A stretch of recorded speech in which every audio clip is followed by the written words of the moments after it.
Katrina, Deepika, Alia Bhatt त्यस्तै बेला हडिड जस्ता सेलिब्रिटीहरूले आफ्नो फेस आइसमा डुबाएर गरेको स्किन केयरको भिडियो बेला बेलामा भाइरल भइरहेको हुन्छ। तर के यस्तो गर्नु ठिक हुन्छ त?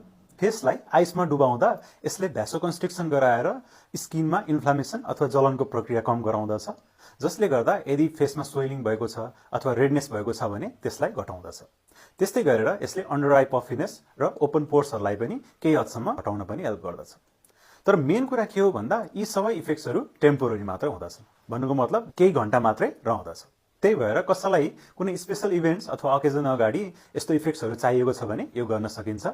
तर मैले यो रेगुलर बेसिसमा भने रेकमेन्ड गर्दिनँ, किनभने यसले इन्स्ट्यान्ट ग्रेटिफिकेसन दिए पनि यसको लङ टर्म बेनिफिट्सहरू भने त्यति छैन। र यदि कसैको ड्राई स्किन, सेन्सिटिभ स्किन, त्यस्तै गरेर साइनोसाइटिस अथवा पिनासको समस्या छ, श्वास प्रश्वासको समस्या आइरहन्छ भने यो गर्नु हुँदैन।